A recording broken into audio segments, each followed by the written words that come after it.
Olá, nono ano! Tudo bem com vocês? Espero que sim. Na aula de hoje, vou falar sobre desigualdade social e os indicadores socioeconômicos. Também vou falar sobre as características de regimes ditatoriais e de governos democráticos. Então, sob o ponto de vista do mundo globalizado em que nós vivemos, vou abordar estas questões. E vou começar falando então sobre desigualdade social, que significa uma defasagem, uma discrepância existente entre camadas da sociedade, que refletem então em uma melhor ou pior condição de vida da população. E, nesse sentido, pessoas que têm muito pouco acabam se diferenciando de pessoas que têm muito, e isso implica até mesmo no pleno desenvolvimento da pessoa, e não apenas em características econômicas. Então, isso vai refletir nas características culturais, intelectuais, no desenvolvimento do ser humano em si também, certo? E a desigualdade social não existe apenas em países subdesenvolvidos, nono ano. Ela existe também nos países desenvolvidos, mas normalmente em menor manifestação.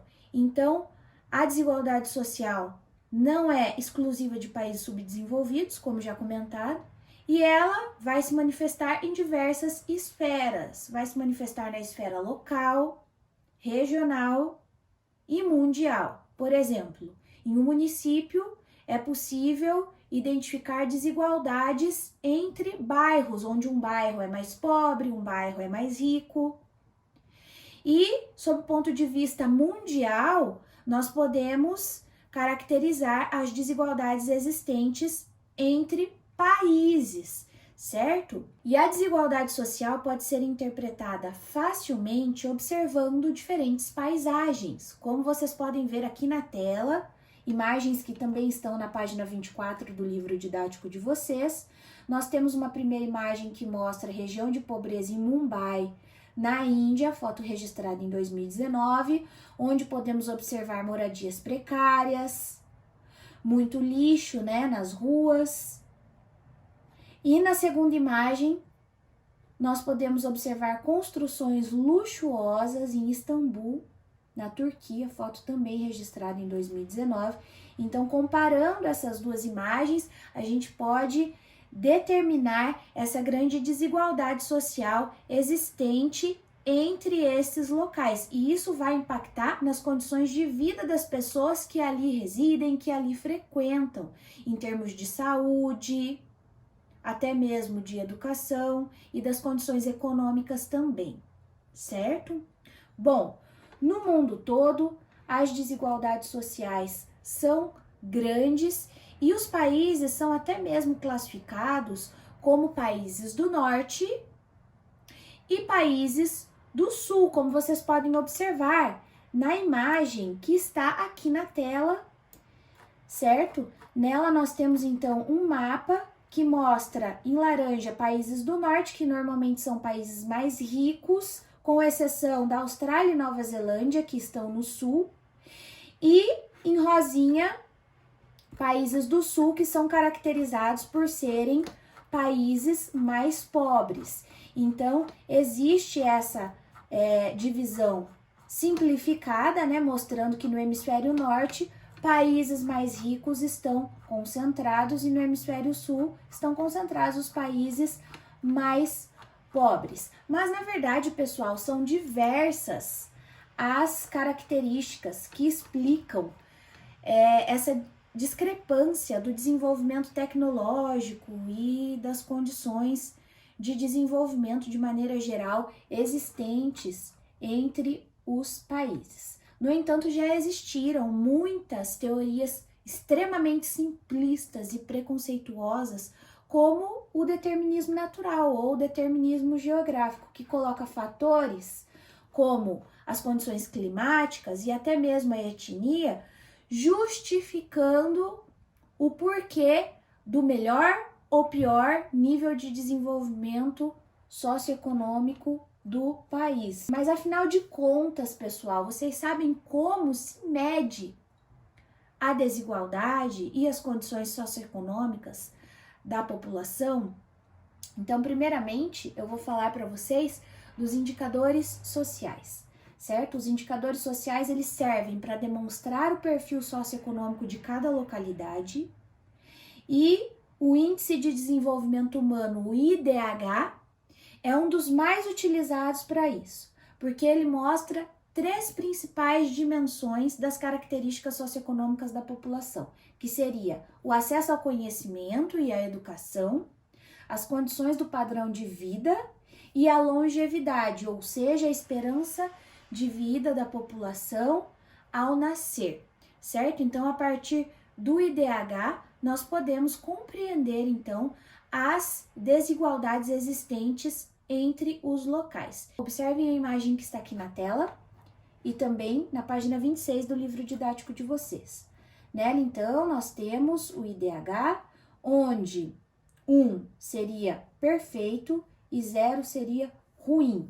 Então, de acordo com a legenda, os tons mais escuros representam melhores IDHs e os tons mais claros representam IDHs piores, IDHs que não apresentam uma boa condição. Então, nós temos mais ali ao hemisfério norte, como Estados Unidos, Canadá, países europeus, e no sul, Austrália e Nova Zelândia, apresentando melhores IDHs, e no hemisfério sul, em laranja, em tons amarelo mais claro, como por exemplo, Brasil, ali na América, né, o México, a África, os países do continente africano, que apresentam IDHs mais baixos. O Brasil, especificamente, está ali classificado com um IDH entre 0,731 e 0,770, certo, pessoal? E além do IDH, que é um dos mais utilizados para medir o nível de desenvolvimento socioeconômico,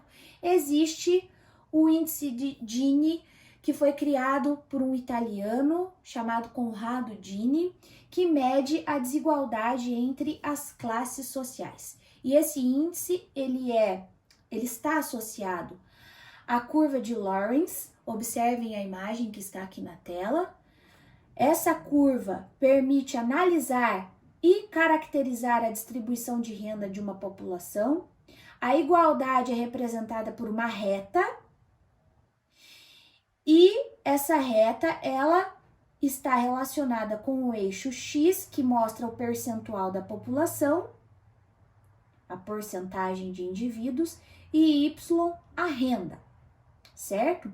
Então, quanto mais a curva estiver próxima dessa reta, maior será a igualdade do local representado. Então, nós temos aqui na imagem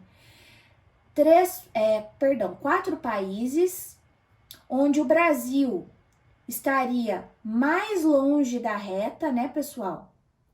Os Estados Unidos também está mais distante.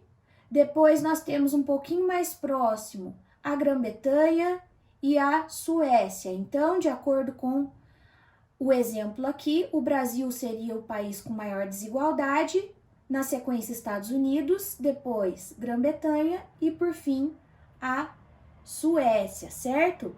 E de acordo com o Banco Mundial, dados de 2017, o Brasil está entre os países com maior desigualdade social no mundo. Observem a tabela que está aqui na tela. Ela mostra os países mais desiguais. Então, nós temos a África do Sul, que de acordo com o índice de Gini apresenta a maior desigualdade, e temos outros países onde o Brasil encontra-se nessa tabela, né?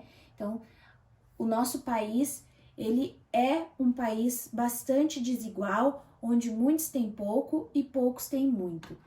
E é importante destacar, pessoal, que essas formas de mensurar a desigualdade social, o nível de desenvolvimento socioeconômico dos países apresenta limitações, como por exemplo, o índice de desigualdade, que é o índice de Gini, ele pode disfarçar alguns problemas ou uma situação de igualdade que não necessariamente significa que maior parte da população tem boa qualidade de vida. Muitas vezes, um país pode ser tão pobre que nós não temos desigualdades nesse país, mas existem problemas socioeconômicos, porque esse país se caracteriza como um país mais pobre, certo? Então é importante destacar essas limitações também. E por fim, vamos falar das características de regimes democráticos e de regimes autoritários e das formas de governo de maneira geral. Primeiramente, vamos entender então a diferença entre democracia e autocracia. Observem o fluxograma que está aqui na tela. Na democracia, nós temos a liberdade de escolha dos representantes, que é feita pela maioria da população através do voto, e essa decisão da maioria da população é respeitada. A democracia vem do grego, então, e tem como significado demo, povo, cracia, poder. Então, o poder está nas mãos do povo, certo, pessoal? Já na autocracia, os governantes governam sem atender necessariamente às necessidades da maioria da população. As decisões giram em torno do governante, que não se importa com as manifestações populares. Do grego, autocracia, auto vem de único e cracia, poder. Então, o poder está diretamente relacionado a um único governante. E é pertinente destacar que a autocracia, ela não aceita, em grande parte, as manifestações e opiniões populares. Então, todas essas decisões estão relacionadas ao governante, que normalmente é um ditador. Ele dita, então, as leis, as regras, e as manifestações populares, normalmente, em países autocráticos, são repreendidas de maneira até mesmo violenta. Já na democracia, as pessoas têm o direito de opinar, de se manifestar, de votar e decidir quem serão seus governantes. Tem o poder, então, de tomar essas decisões e também efetuar mudanças. Mas a democracia, ela apresenta algumas limitações, como por exemplo, já que a opinião da maioria prevalece, algumas minorias étnicas, sociais, podem ficar de fora, tanto do governo quanto relacionado então aos seus desejos e anseios. Então a democracia apresenta limitações. E para a gente entender a grande diferença entre as formas de governo, primeiramente temos que entender a diferença entre Estado, com letra maiúscula, e governo. O Estado, ele seria então a estrutura de organização política, administrativa e legislativa de um país. E o governo, ele faz parte do Estado, nunca podendo, então, violar as normas estabelecidas por esse Estado. No caso do Brasil, nós temos uma Constituição a ser seguida, onde o governo deve seguir essa Constituição e não violar o que está ali, certo? Então, o governo, assim como as Forças Armadas, assim como os serviços públicos, faz parte do Estado com letra maiúscula, certo, pessoal? E com relação aos governos democráticos, nós temos principalmente o parlamentarismo e o presidencialismo. O parlamentarismo seria, então, caracterizado pelo primeiro-ministro, que é eleito pela população, ou pelos representantes da população, que no caso seria o parlamento, e ele vai exercer as funções administrativas que fazem parte do executivo. Já no presidencialismo, o presidente é eleito pelo voto direto da população e ele vai exercer, então, essa função de governar o país, certo? Alguns países têm regimes diferenciados, unindo a monarquia com o parlamentarismo, ou seja, uma monarquia parlamentarista. São exemplos desse tipo de governo a Espanha, a Inglaterra, por exemplo, certo?